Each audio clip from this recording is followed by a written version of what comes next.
Welcome to Just a Tip with Jake and Timmy. What's going on, everyone? Jake here with Uncommon EDC, and I'm joined by Vu Pham, good friend, knife designer, YouTuber. A lot of you people already probably know Vu, but thanks for joining us, brother. Sup, everybody? Thanks for having me, Jacob. Yeah, of How you course, of guys doing course. today? Yeah, doing good. Appreciate you coming on. So for those that don't know, Vu just released a knife. We'll be talking about that, maybe teasing some future releases, talking about just kind of EDC in general. But the knife that he released is called the Miguron Vane. I believe sold out everywhere but Amazon right now, right? Everywhere's sold out, even Amazon. I think only River's Edge Cutlery has maybe a handful left, maybe two or three, not too many. Unless they sold out already. I didn't check. They want to restock, but we have no more. So we're going Right. to be working on a round two, Oh, awesome. which is Do great. you know what the timeline is for that? They're saying they need at least 3 months. I'm trying to get them to rush. I told them that if they can get it all, at least a handful done by Blade Show West, I'll go out there just to go pimp my piece out, pimp my vein out. There you go. There you go. A You guys lot be of interested in my pimp vein? right. And do you have one there to show, or should I pull up a picture of one? I'm gonna The put you knife up or on the big screen. my vein? A little bit of both. It sucks that you said the word little, but yeah. But yeah, here it is. I'm not sure how clear it is on the camera, Yeah, that looks good. but yeah, I love it. I love how Miguron did such a great job on the blade. Can you guys see it? Yeah, super clear grinds on that one. Yeah, I love the grind lines. And that's exactly what I was looking for. I told them I want that, the grind lines, lefty carry. Those were the two things that I really were adamant about were the grind lines and the lefty carry because hey man, it's an ambidextrous lock. So why Right. not lefty carry? It's kind of Yeah, and I feel unfair. like the titanium handles are super polished for the price point. A lot of like fine detail in there. Yeah, they wanted to up the cost to like 269, but I told them don't do it. Right. He was like, "What?" I was like, "Don't do it. Maybe Right. 219, but don't go any higher." And he just kept it at 209, which is kind of crazy because it's quite a value in comparison to anything else, you know. So, I mean, I don't want to say it's cheap, but it's cheaper in Right. cost compared to other ones. Yeah. Yeah. So titanium M3, handles. What's the blade steel on that one? M390, And 390. Yeah. So at 209. 209 M390 with titanium Yeah. textured, diamond textured. Yeah, pretty good price point. Yeah. How'd you end up working with Miguron? Is it something you already had the design? You were kind of shopping for the Oh, right partner, or did they come to you? so so I connected with Miguron back in January 2023, basically the beginning of the year. They were actually referred to me from Neves. Neves, they reached out to Neves and they wanted more exposure to the community or at least the knife community and maybe sell more, really more to the American market. Even though they've been around for some years, they're known, but they're just not hitting the market hard, right? Right. And so they reached out to Neves, and Neves is just too busy. He doesn't have time for all this nonsense. So they referred him to me because it's kind of like what I do. I work with a lot of these brands, designers, some retailers to kind of help promote. I don't do a lot of. You guys see my videos and whatnot, but I do a lot of things behind the scene too. A lot of like consultation and advice and guidance with either designs or promotional things, maybe connecting with other people, you know, Right. some kind of like a middleman type of thing with retailers, designers. Right now, I'm trying to help other designers find more collaborations, companies to collab with. Um, Obviously, these companies want more OEM work, but it's hard to really get people or new designers to be like, okay, I'm ready for an OEM. Right. And I'm gonna spend on 200 Yeah, pieces or something like that. Yeah, because Miguron, I think their minimum is 120 for titanium pieces. So let's just say 120, and you do the math, it's going to be about 15 grand for a production run if you're going out of your own pocket. For Right. 120 pieces, it's probably going to cost you about $120 a piece with titanium and M390. So minimum order used to be about 100, but now it's 120. So it's hard to come up with that 15 G's if you don't have any experience. And so that's what I'm trying to do right now is get a bit more weight on my name. A couple collabs out there, maybe more. So then when I decide to do an OEM, people will be like, hey, this guy's has some designs out, done pretty well. I think we can trust this stuff. And it helps, Right. if anybody else wants to work with me, it kind of gives me more like a better repertoire. They can be like, hey, this guy knows what he's doing. It's been proven. So Yeah, that's for sure. what I'm kind of on the path of doing. Um, get a couple more collabs out there. Very I nice. actually have one right now in the process. Well, in the process is really just designing, but hopefully it's good enough. They already said yes, they would like a collab with me, and so hopefully I can do something good enough for them to actually, make it. Right. But Is we'll that with Miguron or with the new company? with Remet knives actually. Oh, very nice. Yeah, Mhm. they have that crazy out the front. Looks super cool. I haven't Yeah, it's really good. It's I want to show it more, but I lost the screw. I dropped one somewhere, and so I gotta go. They're gonna send me a replacement screw, so then I can show it more. But it's a really good piece. I'll say it's comparable to the XOU from Riyadh. It's just right. Actually, I have one of those on. Yep. Too bad I can't carry mine. I know. You can carry your utility blade, no? Yeah, yeah. I left it at home, but yeah, I love that utility blade. Actually, it's such a awesome glorified razor blade, basically. Yeah, and I think it's legal in California. I don't know for sure. I treat it like You it's legal. know, I guess the legality, it all depends on who's reading that law, who's going to cite you or not. I'm Right. pretty sure there's going to be a couple officers that like, damn, where'd you get that? I want that. Cool. Then there's going to be Right. stuff that might be like, tape measure. Wait, is that a gravity? Right. Yeah, I'm not quite Yeah, because I sure. think a razor blade is 2.25 inches, but what's exposed is only Yeah, half of that, so one yeah. and So I a think the half inches blade or is so. fine. It's just the mechanism. How do they determine if that's a Right. gravity or not? For me, I call it legal because there is a lock. But then, like I said, who understands? Who will see the law differently? Maybe an a-hole wants to mess with me. Like, hey, no, that's still gravity. Right. Yeah, but who Yeah. knows? But after a while, I don't care. I Yeah. don't get in Exactly. trouble anyway. I'll only have an issue if I draw attention, if a cop decides to pull me over for whatever reason and flip my pockets out. But other than that, it's home, work, that's it. Yeah. So Exactly. I can basically carry and just play with it at work and at home. My coworkers got used to all my knives, so they don't even care anymore. It's Yeah, it's kind of pretty funny. Isn't the yeah. is the bench that you throw, is that at home or is that at the office? No, it's like behind that wall. It's at the office. So That's anytime so you see funny. the bench, is like I'm at the office, and if I'm off, you won't see the bench. So maybe I'll make a little bench, a travel bench, It's like a miniature one you can set out. little fold out like beach chair, wooden beach chair. Yeah, exactly. Yeah, I Yeah, saw a couple of people in the comments mentioning Tim. Put it in the chat, but I haven't mentioned it out loud. Tim had a family emergency, so he's out this week. This was actually supposed to be on his channel this week, but we're just going to pick back up on his channel next week. So should be back. He's okay, but had some family stuff he had to take care of out of town, so wasn't able to make it. yeah, But yeah. Hopefully, maybe next time I can jump on with him too. I should I do know more lives with you guys. he's going to be bummed that he missed it, actually. He's mentioned to me unprompted several times that he thinks you have the smoothest introduction in Knife Tube. All it is hey, what's going on, knife nerds? Exactly. Yeah, Exactly. smooth is. In the beginning, I used to just say, "Hey, what's going on, guys?" or something. I'm like, man, I sound like Lefty. Or, hey, what's going on, dude? What's up, dudes? Or I'm like, oh, I can't do that. Too many people use that. But Right. I just started using knife nerd, and I guess it works. Yeah.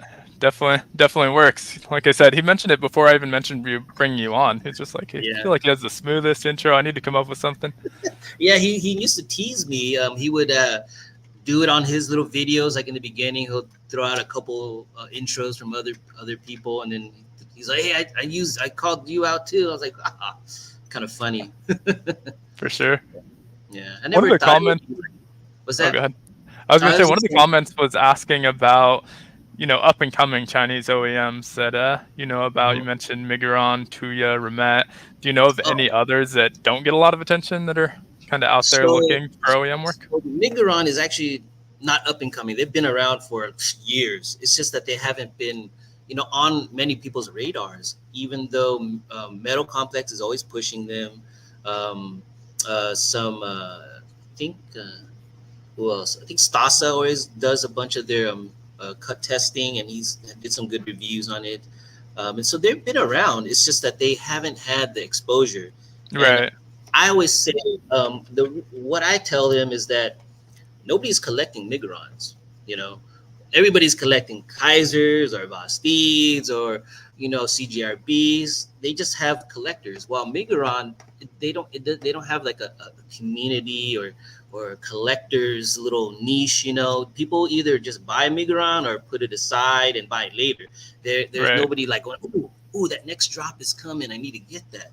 It's because they're unhyped. They don't hype themselves as much. They just don't know that marketing side of it. And so Right. I told them, if you are interested in it, let me know, because this is what I do. I introduce people to the U.S. market or others. I'm not huge. I'm not a reviewer, and so my following isn't huge in that sense.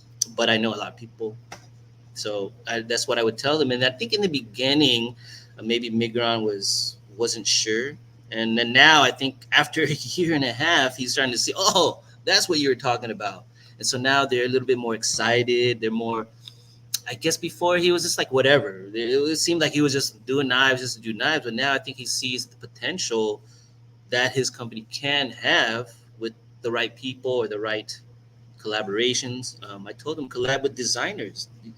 The reason why he collabed with me was because I talked him into it. I'm not a designer per se. I just told him, like, look, let give me a reason to work for you. Give me a reason to promote Migron, because I'm promoting myself too. So it's like double-edged sword, two birds with one stone. And after a while, he got it, and that's essentially what I'm doing now. Now I'm kind of forced to promote Migron for Right. myself, which helps Yeah, him. exactly. And I think they're starting to understand the American marketing way. And then so I think he's opening up more. Um, what? Oh yeah, just losing track of things. But the small companies that you guys should keep an eye out for is Remet. Remet stands by their product right now. They had a little issue with somebody um, calling out their HRC, and Right. they're like, Vu, our HRC is good. There's no lock failure. How do we deal with this? And I just told them, like, don't ever mention that guy's name. Just show your HRC and just go through about the business of collecting data and showing it off. I told them, hey, I can show them my bench test to show you how strong the locks are and whatnot. But Remet's really good because they want to be true to their product, and Right. that really got me interested. Not only because they have the crazy new designs with different locking mechanisms, the pivot button lock, their out the front gravity knife, their random toothpick in their liner, or their new model, the B, has a random titanium toothpick. Like they're Right. kind of out there, which is kind of cool, which I kind of want to work with, because maybe they're a bit more humble, maybe they're a bit more open to trying things. Um, so that's why I like working with these new guys, and also when I work with them, it gives them more exposures to other designers. Other designers can see how they work with me and the process and how good the product may be, and then they might, hey, you know what, I'm going to OEM with this brand. So that was kind of like the idea for me and Migron and other brands was, hey, maybe collab, and then maybe draw attention, and maybe people can see what you guys can produce for someone else. Right. And hopefully it works. Maybe they'll get more. Um, Yeah, and but Aniso had another question that kind of leads into something I was going to talk about anyway, which is how we ended up meeting. We're both local, obviously, met at the knife show, but I recognized you from your time with Kaiser, and that's not yeah. your main role. But what would you describe your role with these companies? Because you work with Kaiser, Remet, Pyrotech. Well, not Kaiser anymore, but I'll say I'm Miguron. a consultant. I think a consultant is the best way to say it because I consult a lot of brands, designers, retailers, and then aside from that, I sell. You know, I help them sell. I help. So it's tough because I do represent all these brands that I work with. If I ever were to talk to another company, a retailer, I basically talk as if I'm that brand. Right. Um, Talking with REC a lot, River's Edge Cutlery, for a couple other brands to kind of help communicate because these Chinese brands kind of are on different hours and maybe don't understand certain nuances, or maybe doesn't understand a certain way to bring something up, or maybe they're just shy. I'm not shy. I tell them straight up, like, hey, just tell them, you know. Oh, Right. you sure? Man, just do it. And if they don't do it, I do it for them. I do it for them. I go, hey, I just did it for you, and they go, oh, thank you. And then the boogeyman of the knife industry. Love that. We met at Blade Show. I got to have him on the show at some point as well. We met at Blade Show, and we had only ever talked through Zoom, so I didn't even recognize him at first. We were just standing side by side looking at the same booth, and he's like, Yeah, "You're uncommon, right?" yeah, It was yeah. so funny though, because we had run into each other, I think, at multiple booths before he Mhm. had mentioned anything, and I didn't even recognize him, even though we had talked on the Zoom calls from the Facebook group. Yeah, yeah. It's No, pretty yeah, funny. Derek's cool, man. He's got a design out, Yeah, with not out but out coming soon. It's a fixie. What was that name? What was it called again, Derek? Muskrat, right? Something like that. Muskrat. something like that. That sounds right. I'm It's sure a I'll let us know nice in the chat. little pot, a fixed blade. Really cool. Yeah, smaller size. Yeah, really cool. Hmm. Hmm. Yeah, really nice. I wanna put that guy on my bench.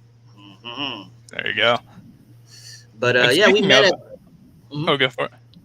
No, I was gonna say when we first met at was it CCKS? Was that where we Oh, first yeah, met? we met CCK. either at CCKS or Cal Knives. I don't know. We've seen each other at a lot of Yeah, shows, probably 10 different shows yeah. at this Now it's like a point. normal thing. Now it's a normal Right. thing. Yeah, we try to do more field trips. You know, I want to do Yeah. another Pro Tech field trip to maybe get Yeah. another group for that for around Christmas time again. You know, just to kind of do the thing. You know, keep it yearly thing for maybe some people who haven't made it out there. And plus, it's always fun to connect with the with with people, brands, and just especially local ones. I love to support Right. the local guys. Hmm. Yeah, I know Jason from Unlimited Blade Works has been working Oh yeah, on another meetup at yeah, ProTech. we should do that. Yeah, he wanted to Hmm. do a ProTech Oh, meetup, so maybe we can combine that, get a couple guys from the group out oh there yeah, that too. would be perfect. That would work out really well, because we can always do the Protect tour and then do our meetup afterwards, like last time. Yeah, that would be nice. I don't mind Yeah. that. Super Yeah. fun. And Mhm. speaking of the Facebook group, I don't know if you want to promote it publicly. I know you're trying to keep it pretty small and Good. Oh yeah, I local, don't but mind. Yeah, we can promote that. yeah, So so go for it.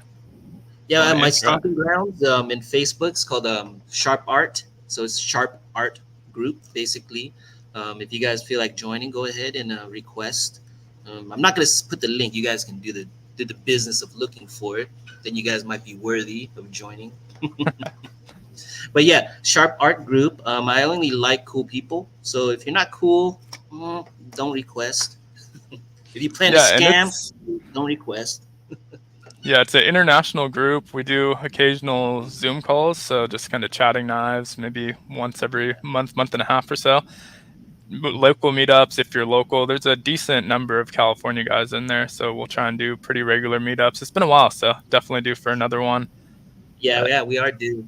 Yeah, yep. Because oh yeah, CCKS, we can do it's that. I mean, up whoever in two wants to come months, yeah. down to that. Damn, 2 months. Yeah, that's so quick. Yeah, CCKS, and then yeah, I'm gonna talk. I'll reach out to ProTech, see if they're down for another meetup. Just get something on the schedule. It seems like their schedule is pretty open around this time, so we just gotta pick Right. a date. Yeah, we're at a little bit Saturday of a or slowdown. during. Yeah. Mm-hmm, mm-hmm. Yeah, a little bit of a Yes. slowdown in terms of shows, at least. Hmm. Yeah, whoever is in California or can make it out here, I recommend you guys coming to the Protect Tour. It's really cool. You get to really see the other side of things, and then you really grow like an attachment to this brand because you see that it's a real tangible place. It's not some place in China that you Right. don't know how it's made or if there's children running around. You know. But yeah, ProTech is awesome because it's just regular people doing their thing and knife nerds just getting to play with knives all day and selling knives and making knives for us. Really cool spot, and the machines they use, state of the art, super cool. Some secret squirrel stuff in there, so you feel kind of privileged being in there. You know. Yeah, there was one spot on the tour where they have everyone put away their phones, no recording, and Yeah, then that was pretty everywhere else it's like this machine was $800,000. This one was cool. 1.2 million that they're using. Mhm. A lot Yeah. of crazy machinery. They're like, go ahead, put your head in there. It's okay. And like looking inside, and yeah, it's pretty fun. Just whoever's into like all that engineering and machinery, man, it's cool. It's cool. And hey, maybe even find yourself a job there. They're always down to hire. So if you're a knife nerd looking for a job, they train too. So if you're into all that stuff, come by, check it out. Yeah, and Maybe one. everyone that's works there has been there for like 20 years. It's like, hey, this is Yeah. this guy. He's been here 30 years, 17 Mhm. years.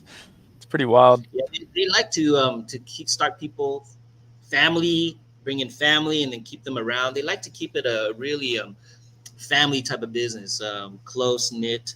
It seems like everybody there's are friends. You know, it's not like some random dude. Hey, there's George coming in. He just goes home after his 8 hours or something. You know, Right, exactly. they look pretty close knit. You know, which is really fun. Um, yeah, they've been around for a while, 25 years now. Yeah, Since 99 or so, I believe. yeah. Ooh, let's see. I gotta catch up with the chat. See what these guys Yeah, are Randy saying. was I'm just so asking bad at. slip joints. Were you asking about Protec slip joints, or are you asking about Vu with slip joints? Mm, I let's know you see. do some Jack Wolf, right? But are you into Me? traditional slip joint? Yeah. Oh yeah, I have a couple Jack Wolves. I have the Feel Good, and I have the Little Bro. Yeah, I have the Little Bro Oh, and the bro. Feel Good. I like slip joints. It's just that I don't carry them enough. Right. If I were to fidget, it's really at my desk, so I can't really fidget anywhere else because I'm just like two handed. And so it's I like him, but it's just not for me as an EDC piece. I think it's just Right. more for me to carry as pocket jewelry. Um, Other than that, I just like regular folders, just because they're quicker and more efficient for me. You know, but I do Gotcha. like to have a couple slip joints because man, I'm a knife nerd. I want everything. You know, Right. but yeah, yeah, slip joints are great. It's just not a part of my daily use. You know, it's Gotcha. more for collecting and stuff like that. Yeah, And Dick Ritchie but I was do asking like. about Protec. So Protec is an American-made company right here. I think it's based out of Placentia, just a few miles from both me and Vu.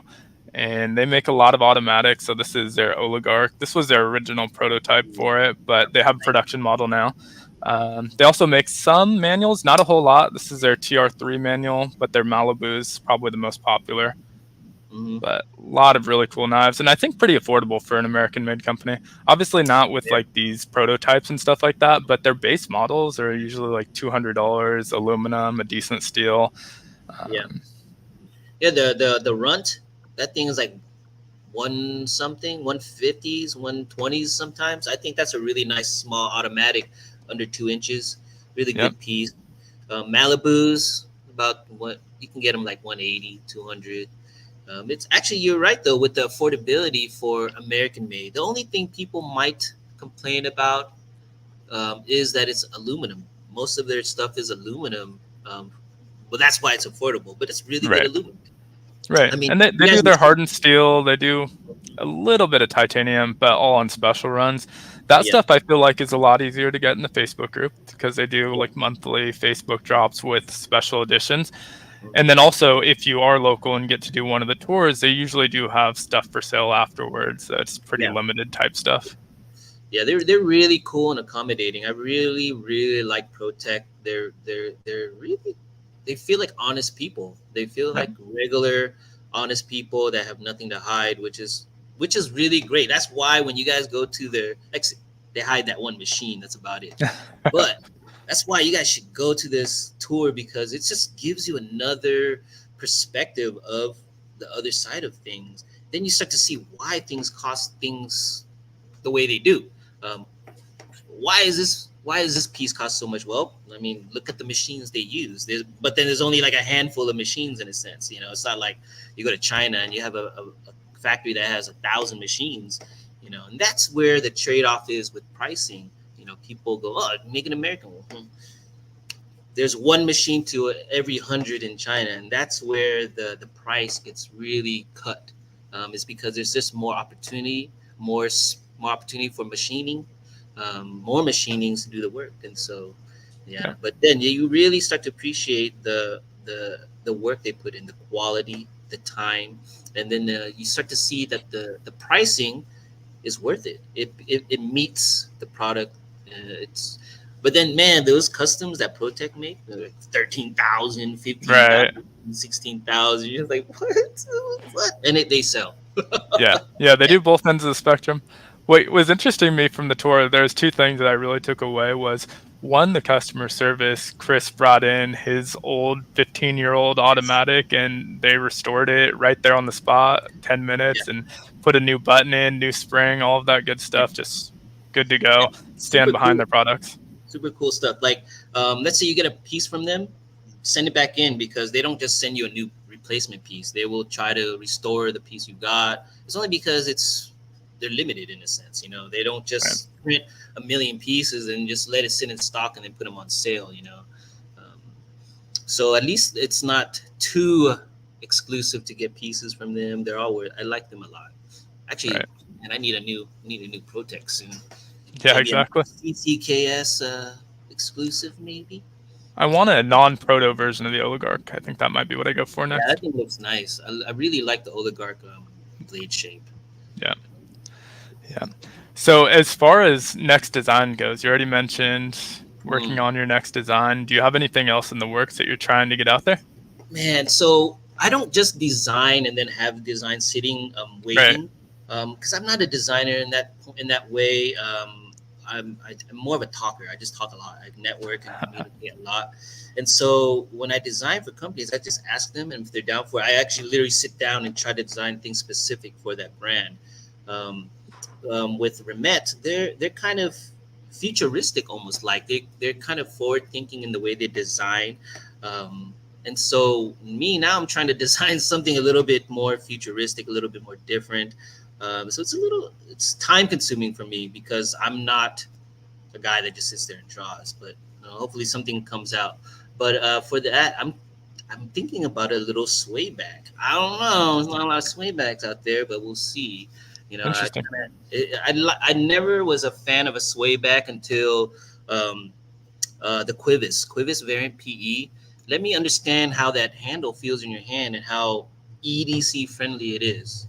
Right. If a sway back is very good for EDC, I started to realize, just because the way the handle pushes in your palm, and then you have that leverage, the fulcrum, and so that's what got me thinking, like, maybe I'll design a sway back, because dude, everything else is taken already. So many designs are essentially the same design, just a little different, right? Right. Exactly. Do a sway back. I can kind of do almost a similar blade, but just different handle, so it's going to be a little easier. But Right. When you think futuristic to try and kind of match that Remet level of futuristic, are you thinking aesthetics, new locking mechanism, just kind of new bit of, shapes in a general? bit of both. The reason why I chose them to work with them is because they do have different locking mechanisms. So for my model that's coming, that I'm working on right now, I want it to be like maybe a button liner lock. Um, they have that. I'm not sure if they have one that's like in production, like that got popular, or at least they're able to refine one for me. If not that, then maybe something else. Um, but that's really the reason that I wanted to work with them, is because they're a little different, a little new. They're not old fashioned in that sense. And so my design aesthetic, I've been trying to make it a little bit more futuristic. And I don't even know how it should look as a futuristic knife. Maybe just more lines and more mechanical looking. I don't even know, Right. but it'll come. Maybe less curvature, but more lines and more bends here and there. I don't know. because you've seen the Peregrine Falcon. It's got some neat, like a neat deployment hole. It's kind of trippy. Very Right. like seeing itself. You can tell that it feels futuristic. Yeah, For just sure. like the design aesthetic. But yeah, so right now, what do I have going on? So we have batch two of the Vane coming. Right. Um, I think I want them to update the stop pin location, so we're gonna move it a bit, so then we can create a bit more sharpening room, sharpening choil. I want a different design, redesigning of the crossbar lock, but I think maybe that's for another day. I'm not sure if they're willing to Right. do. But right now we will update the stop pin location and put some jimping along the thumb ramp area of the piece. Where's my piece? So right here, we're gonna put some jimping. For me, I Right. don't. It feels very good already. It feels sturdy. You have the studs right here to kind of keep your hand there. But I Right. do, but I would like some jimping to go up a little bit, like maybe an inch and a half, an inch, right up onto Right. the just for more functionality. Um, we're gonna move the stop pin, and I did ask for jimping. That's about it. I don't think there's anything else that really. Oh, and maybe a stronger spring. Um, for me, I can deal with the spring just because I have experience with it. But for those who have a different method of deployment, it might feel soft for them if they go out to the side. But or Right. maybe they've got a crappy spring from the get go. Who knows? But I do want maybe a stronger spring, um, just for those who aren't accustomed to adjusting their technique, for a softer spring, or maybe they don't want to change the spring out. Right. Um, I would always tell people, hey, just change the spring out if it's not to your liking. However, I'm not about to buy a new car and right away change its tires. And Right. so I understand that aspect because I wouldn't like to do that. But obviously, I'll tell them, hey, if you need to make swap out the spring, but I would rather have it come with either a set of stronger springs or come with installed stronger springs already. Um, Right. but at least with that, we have a little update. So hopefully 3 months. Hopefully, I don't want them to go too fast and mess anything up. But I did tell them if you can get 4 pieces in my hand, and one of them make it DLC, I'll head out Mm. to Blade Show to pimp it out. Um, Right. It'd be and cool then to get them out to California too. Get them out to California Custom Knife Show. yeah, like I want all that. I tell them I can do all that. I already do that. So get on the bandwagon and trust me. I tell them straight up, trust me. I go, if try to get me one of the models or two, just so then I can talk to retailers. But if you're crazy, you send one that's DLC'd out. If you're crazy like me, make one in DLC and send it to me, and I'll go get it sold. But I do have a retailer that is wanting to work with us to get an exclusive version of the Vane that's DLC'd out. So you guys most likely will see a DLC version. I'm not sure about the blade steel, if it'll be anything different or it'll stay M390 with just blacked out titanium and DLC blade. Um, uh, yeah, I would rather have a polished DLC. Um, the thick matte looking DLC, I just don't like it. I mean, it's nice. It works really well. It feels confident with its durability. I just don't like the chalky look of the matte finish of that hard, the thicker looking DLC. I like the transparent, reflective DLC just because you can kind of see the grind lines underneath. I'm a grind line fiend. I love to see all the grind lines, even if it has DLC underneath. It just captures very well in pictures, and it just captures my attention very quickly. And so I like a DLC with grind lines. Grind lines Yeah. first, and then DLC after if they can. Um, Same. yeah, so And that's what I'll push. for sure. And I don't want to get too far off topic, but I think Pyrotech did their DLC really well when I was Yes, looking at that at Blade Show. you seen what I did with that thing? I was Torx bits all over it, like no care. I know they were probably like, "Damn, what are you doing with our expensive piece?" I'm like, I'll do it for you. And that's all Right. I did. Just scratch it up. Not even scratching it up. Just try to mar it. Everybody that came by, I wish I recorded it. I just didn't think of it. But yeah, the Pyrotech,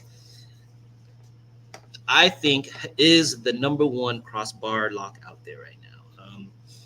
Maybe for beginners, it might feel a little stiff. Just needs a break in a bit. But after a month or so, you're not a beginner anymore. It's the perfect crossbar lock. The tension, I have number three. So I've had mine since October of last year. So almost a year. The action has gotten better, if not the same, smoother, still has this tension. And I've thrown it in my bench over 100 times, and that thing is rock solid. Right. Pyrotech, that Kraken, I'm kind of biased, but I'm not biased. Dude, it's so good. It's so good. $300 for the base model. Get that one. It's worth it. And then once you become a fan, you'll want to get the other ones and get the accessories, the scales, the mag snap scales. And Pyrotech, the Kraken is actually the reason why I do bench tests now. The Kraken is the first um, bench test that I really did. And then from there, I was like, hey, man, I'm just going to keep on doing it because I Right. was really testing the magnetic scales, the mag snap scales to see if they can actually hold on. People go, hey, why don't you throw it on the ground? Why would I throw around my $300 knife to prove something to you? I'm not going to throw it on the ground. It's going to scratch. Well, I'll throw it in the bench. It won't scratch, right? Right. That's Yeah, how it and all for those started. that don't know, the Pyrotech Kraken has fast swap scales that are being held on by magnets, but they're actually, once you know how to get them off, they're really easy to get off, Yeah. but they don't fall off, even Mhm. if you're throwing them at a bench, for Yep. example. Yep. I mean, I throw it on the ground too to prove a point. So what holds the scales on really well is actually not the magnets. There's four Right. magnets on each side. Each mag is about 7 kilograms of strength. I don't know how does that convert to freedom units. Divided by 2.2. I don't know Right. for pounds, but yeah. So it's about 7 kilograms on each side. Four of them. So it's a lot of weight. However, what keeps it very tight without any movement, any sounds, is that the body screws underneath the scales, the holes are so precise that they kind of lock the scale onto the Right. so the magnet keeps it from coming off this way, but the screws keep it tight from moving side to side like that. Right. Why am I Yeah, doing it's kind of similar to like a stop pin. If you've ever disassembled a Spyderco, they're Mhm. not screwed in anyway, but they're so hard to get out because it's Yeah. just so precision fit in there. Mhm, mhm. So if one of you guys happen to have a Kraken that it makes like the scales make like a light click sound, that's this is wrong. Turn it back in, let us know, and all it is really replacing a body screw. Sometimes that body screw itself might have came off the press maybe a little thinner than it should be, and you just get replaced with another body screw, and it fits exact to into that hole, and then boom, the whole piece is fixed. We had like a handful that made click sounds that were returns, and then all it took was just another body screw to hold it in tight. And so yeah, Yeah. if any of you guys have that issue, let me know. Reach out to me and I'll help you guys with that. But yeah, Pyrotech, they're keeping it essentially one type of model that's gonna have maybe a different variations for now. But they're coming out with the fixed blade S90V fixed blade with mag snap scales. Also looks kind of cool. I'm not sure if you guys saw that yet, but I'll start showing that more too because it's going to be released soon, maybe towards the end of this year or so. Nice. Yeah, so it's going to be nice. And for those scales, they're using Alcantara material, which is like fabric that you'll find in Lamborghinis or Ferraris. It's like fake leather. It's almost like a better suede. Right. It's really heat resistant, really durable. It's really not. It's dude. It's really dude, Pyrotech trying to go classy, man. Their stuff is not cheap. Yeah. Scales 180, but that's essentially what you're paying for. It's they don't they're not overpricing anything. They're basically pricing reasonably with what in comparison to what they pay. Yeah, But there was some cool new scale materials at Blade Show this year. Between that, I don't know if you saw the one that's basically like car paint. So when they paint cars, it all drips down onto the ground and they scrape it uh, up into this yeah, yeah, block yeah, of just yeah. like layered paint. Like And there's companies turning that. What's it called? Ford. Yeah, there you go. Fordite. Yeah, Yeah, dude. there was. People make ton of money off of Fordite because Hmm. Ford just throws it away and people just grab it out of the trash. Some people that work there actually get permission to, get some. But for a while, people never made money off of it. They just or sold they never sold it or whatever. They just took it out of the trash and then it became a thing. Fordite is Right. badass. It's really cool. Very It's cool. I also saw, I don't know if you saw, I think it was actually back by the Pyrotech booth, was someone was 3D printing titanium. hmm, what Yeah, so they had 3D printed titanium handles, which is what wild. you can 3D print titanium.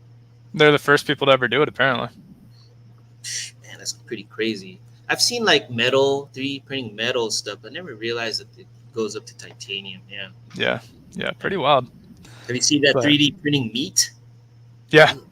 it's gross. I Yeah, don't mind fake meat, but the 3D printing meat is kind of weird.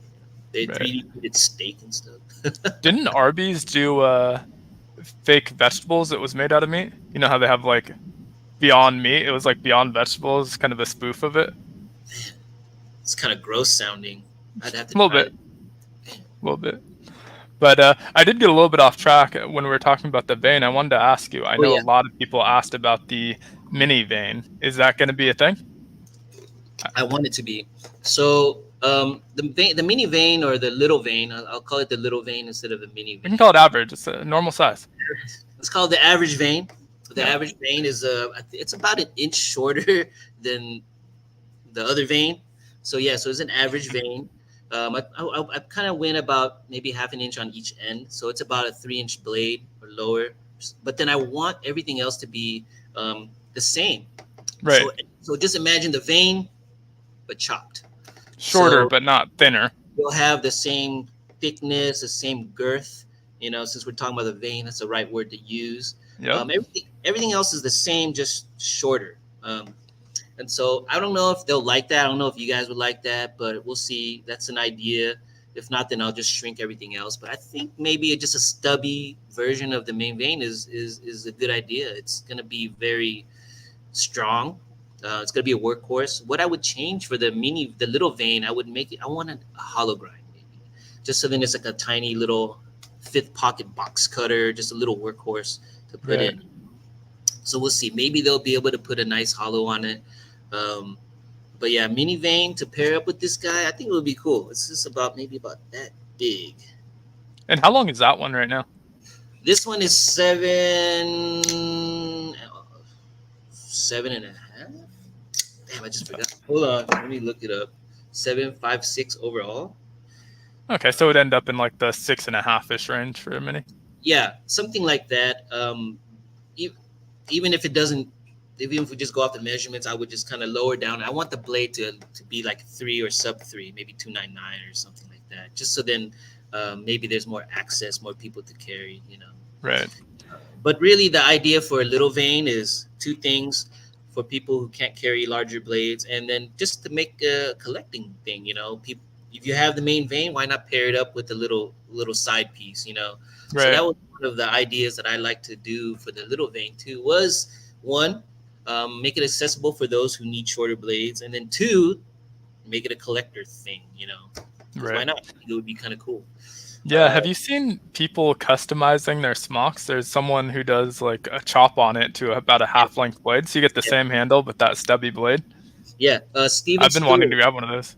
Steven Stewart of Gecko Custom does a lot of mini smocks. They're really Yeah. cool. You guys are into his stuff, go check him out. He has some that are already done, and I'm sure if you have a smock that you want chopped or hooked up, Gecko Custom, Steven Stewart, woo, great stuff. Great stuff. Yep. And you can find him on the Smock Facebook group. I don't remember what it's called right now, but Mhm. he does customs, and sometimes he'll do them in big batches where he has 20 to Yeah, sell, and sometimes he'll do custom one-off orders. So, yeah. He does great stuff. Great stuff. yep. I keep forgetting about the chat, guys. I forget about you guys. I'm so drawn to Jacob right now. Right? It's easy to do. I understand. You guys are But just watching, have a moment. But outside of the companies that you work with, what do you like to EDC? Man, so if I were to just not carry anything, I would carry my Vane, not biased, but it's actually a good piece. I think it's the more I carry it, the more I think it becomes more attractive. That's one thing that I noticed. Yes, I like it. Yes, it's my piece, but trying to speak a biased point of view, it's an attractive blade. It grows on me, and a lot of people are telling me the same thing. The more they carry it, the more they really grown to like it. But So let's a get back. grower, not a shower. Yeah, it's yeah. No. But aside from that, I would carry the Kraken. It's very solid, dude. I have no. I'm so confident with it, with whatever I do, throwing in the bench. I never worry about it falling apart. Another knife that I like to carry would be the React utility, the XOU. Um, I like drop bears. I like. I'm a very functional carry guy. I'm not a. If it were really up to me, I wouldn't show off knives. I just happen to be in the situation where I just show off knives. But if it was really up to me, I'm a basic guy. I just stress out too much when I carry expensive knives. I don't like snail trails. Do I like any budget? Yeah, I love budget knives, man. I started off with budget knives with Kaiser.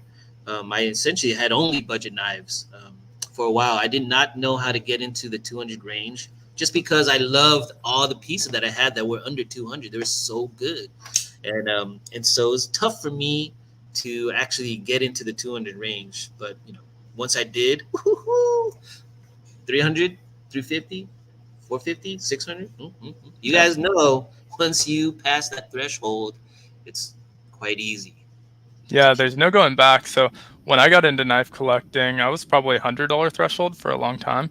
Yeah. Once you pass that though, you're like, all right, well, why not 200? I You just guys, won't go ever go above 200. But once you pass it, you can't go back. You're like, I already passed it. We're past that point. New budget's 300 yeah, until it just keeps going up and up. Jacob just disappears at the show. Comes, hey, I got a mini. What's it called? Mini Arius. Yeah. That was an accident, honestly. Wasn't planning the mini Arius, but I feel like when you have a chance to get them at table price, and it's not like I had to get in line early. I think you know that show. I was Yeah, wandering backwards in line. I was there 4 hours early, but I just kept going out of backwards to chat nowhere. with different people. Yeah, it was And surprising because there was a line, and I'm surprised when you're like, dude, look what I came up with. I'm like, you didn't plan to get anything? What? yeah, that one was actually a favor to Chris Ortiz, Cerebus Knives. He wanted one, but he was stuck at a booth. And Ah, so I told him I'd go over, see if we can get one. Me and EDCologist Chris also went over there, and they happened to have three left, so we grabbed the last three. oh yeah, yeah, Yeah. man, yeah, dude. I love blade shows. Blade shows are always fun. You guys got to go. Whoever hasn't, don't be nervous. Just go. Don't worry about, I don't know what to do. I don't want to meet people. Don't meet people. Just go and play with knives. And when you go out to shows, don't just look at knives. Play with it. Touch everything until they tell you stop. Yeah, and the thing is, you just end up meeting people. Like Yeah, we're in a couple different groups that meet up at all of these shows that are local groups, and at this point, those groups just get bigger and bigger every show. So we have these huge meetups, and yeah. It's very fun to be in an area where everybody is thinking the same way you're thinking. You talk about this, they'll respond and they'll talk about more with you. It just feels really cool to feel the camaraderie, the bond that everybody else has for you. It's I love shows. Now, when I go to shows, I don't even think about knives. I think about the people. I get caught up in meeting and talking to people more than I play with knives. And so I'm bad at knife shows when it comes to that aspect because I don't even care about knives anymore. I care about the people, care about the connections that I have because it's literally once, let's say once a year, I'll get to see them. The right, knives, I'll see anywhere else. Kind of. If I need to, maybe I'll call them. Be like, hey, send me something. Let me check it out. I'll send it back. Whatever. And so people, or at least the representatives of brands, retailers, designers, it's really my opportunity to get to know them better at these shows. And so I take the opportunity for that instead of actually play with knives. Maybe it's because I just have too many knives and too many samples, and so it's kind of I'm kind of over it. I don't want to say I'm over it, but I would rather meet the people and then knives. You know. Right. Yeah, for me, it's a lot of the same. I'll spend maybe the first hour of a show shopping Hmm. for knives, and the Yeah, rest of the show is just hanging out. yeah. That's So you know I've it already is. blown through my budget. I'm just going to Yeah, talk to people, hang out, usually try and get out to like lunches and stuff like that. yeah, yeah. And that's one thing too. I'll save money. Like I'll prepare a budget for the show, and then I realize I'm gonna probably use most of this money eating, drinking, going out with all these people, and I end up. Luckily, I don't do that, but I spend at least maybe half of it just going out. You know, so it's Yeah. fun, really fun. Yeah. Yeah, for sure. What's the next show that you have planned? Somebody invited me to Shot Show. So Oh, I do nice. want to go to CCKS. A couple brands asked if I wanted to go to Shot Show with them. So we'll see. You guys might see me at Shot Show, um, hanging around a couple brands. The thing with Shot Show, unfortunately, it's not open to the public. It's only open to Right. industry people, maybe some media. You have to have ties with the company. You have to Yep. be with the company to be able to get in there, or maybe a media personnel. And it's crazy. They don't even have. Let's say you have a booth, a brand, your brand with a booth. You don't even set up your own booth. They set up for you. The show sets everything up for you. You don't touch anything. It's Right. very, very professional. It's not like Blade Show to where it's like a party. Blade Show is a huge knife party. Right. It's a knife party, knife club. While Shot Show is straight up industry respect. A lot of money being spent, maybe contracts being made. I mean, you do that Blade Show too, but then Shot Show is specifically for these things. Right. They don't actually sell anything at SHOT Yeah, Show. It's yeah, just it's just a show and then create, interest, and then people do whatever they do. Yeah, so it's gonna be yeah. fun. I want to go to. It's in Vegas. I have family out in Vegas. I haven't been out there in a while, and so it's gonna be fun. With whoever decides to go. That if I do go with them, party, show them Vegas. Right. Yeah. Is that in February this year? Towards the end of January, End of January. 24th or something like that. Okay. Yeah. Oh, that's actually good because the last year February had SHOT Show, Hmm. CCKS, and Blade Show within Yeah. 3 weeks of each other. It was back to back to back. Yeah. I want to go to Blade, Texas, but it's just in the middle of everything because right after Texas, I got to go to Atlanta, and I'd rather just keep it open and just save everything for Atlanta. So if I Yeah. do go to Texas, maybe it'll be for work, or maybe if I feel kind of crazy, who knows? But most likely, I'll be only going to Atlanta, and then Yeah. just because it's Yeah. more worth it for that Yeah. sense. For sure. Next year, I plan on prioritizing Texas. I'm gonna go to Atlanta for sure, but trying to get into Texas for the first Yeah, time. I really want to. Next year, oh man, this is what's crazy. I need to find vacation time. I keep on using my time for shows. So it's gonna be one. I don't know. Maybe it's gonna be 1 year where I won't make it to Atlanta because I'm on vacation. But maybe during this winter, I'll go to my vacation instead of save it for the summer. I don't know. I still Yeah. need to go to late shows. You know, but yeah, I need to take some vacation. I'm working too Yeah. much. Yeah, same. I've been doing a lot of these kind of things and a lot less personal vacation, so Yeah, like definitely need to carve out the time. personal. It seems personal because it's kind of like part of our hobby, but it's like a job. It's a job Right. for us, for you, for me as content creating, and then for me as creating content and consulting and selling, helping brands sell. Um, yeah, it's yeah. You guys would trip out if you guys were to see me at the show or actually even follow me at the show. You guys would be tripped out on what I end up doing, what I do at the show. I'm all over the place. I'm at the booths, but then I'm running around behind other booths. I'm behind CGRBs, Reacts. I'm with everybody. I just mess with everybody.